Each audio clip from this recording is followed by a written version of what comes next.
Hi guys, welcome back. It's currently late November and the weather is about to turn from kind of nice to very, very cold. So I've decided to try and get in one last long ride before the end of the summer. So my plan is to go from my home city in Qingdao down to the next one, which is called Ruzhou. And then that's going to be about 80 kilometers there, 80 kilometers back to make a nice round 160 kilometers or 100 miles. So this will be my second ever metric century. So my first metric century was pretty damn hard. I did it in the summer and it was really, really hot then.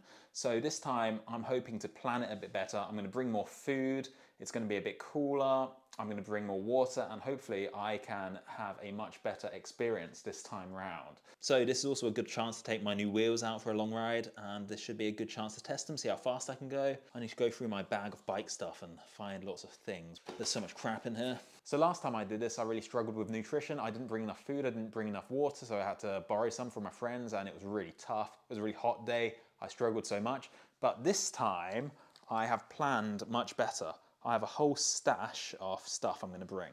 So let me take you through it. So let's do liquids first. I've got here, this is my Camelback water bag, and I've got 1.5 litres of water in here. I've got 2 bottles of sports drink, each one is 750 mils. So in total I've got 3 litres of liquid, and I've got a Monster just in case. I also have gels, way more gels than hopefully I'll need.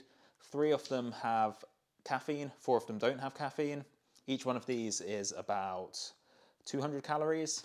So not too shabby there. 2 bananas as well. So on this plate, you need to imagine a sandwich because that's going to be my halftime treat. I'm going to have a peanut butter and jelly sandwich. So taking this bag is quite useful as it means I can take a lot more stuff than I normally would. Much more food, means I don't have to stop hopefully. So the meal you have the night before is quite important as well. So let's have a look into the fabled kitchen to see what is in store. I have a big bowl of dried rice, some egg, vegetables, and then I am going to make egg fried rice. So that'll be my meal for this evening. Very carb heavy, which is what you need. So hopefully tomorrow I should be feeling fantastic and well up for taking on this ride. So anyway, that's it for tonight. Tomorrow I'm gonna smash it. So let's fast forward to then.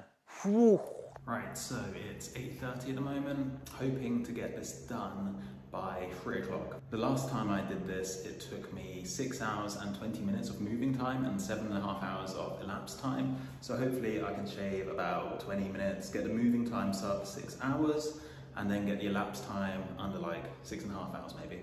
So that's the goal. Let's see if I can do it. All right, just waiting for the elevator. That's the one problem with living on the 31st floor. It takes an absolute age to get down, especially in the morning when loads of people are using the lift. All right, see you in a few hours.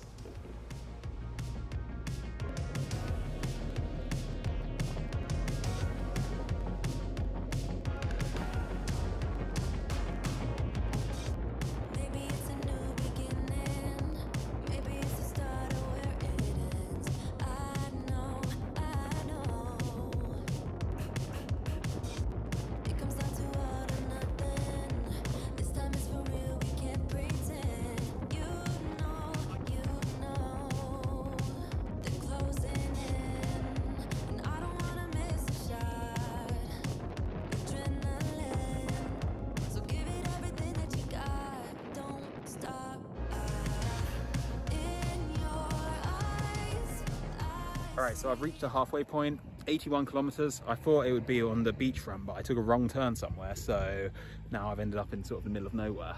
I found this abandoned theme park to have my lunch in. So I'm gonna eat my sandwich and yeah, hopefully get my legs back. I need to find a place to buy some more water because I've managed to drink a lot more than I expected. So yeah, all right, I'm gonna eat and then get back to it. All right, just about to head back. Hoping going back should be a bit quicker than coming here because I was in the headwind almost the whole way here. I know cyclists like to complain about that, but I'm going to prove it when I get home and look at the stats. So yeah, hoping to get back by 3 o'clock. That's the goal. All right, let's get to it.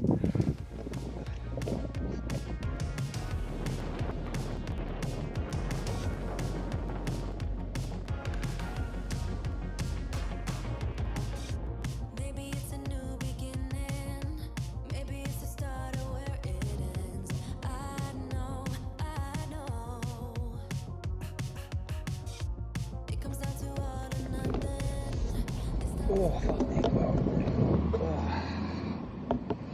Oh, that's cramping.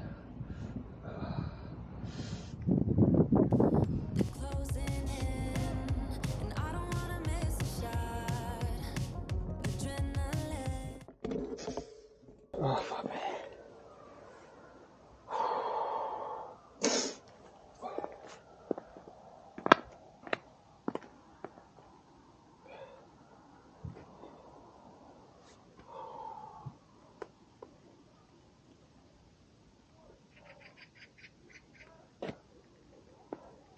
$60K. There's zero reason for this.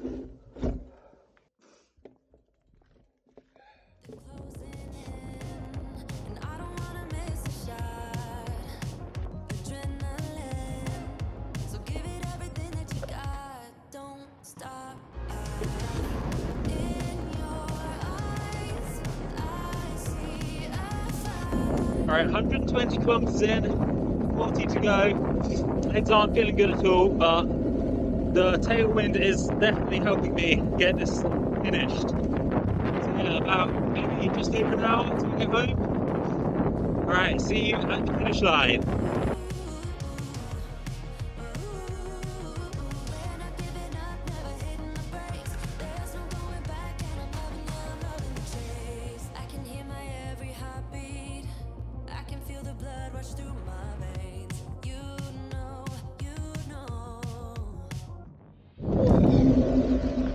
Right, that's it. I'm gonna whack the stats on the screen while I do the walk of shame back to the apartment.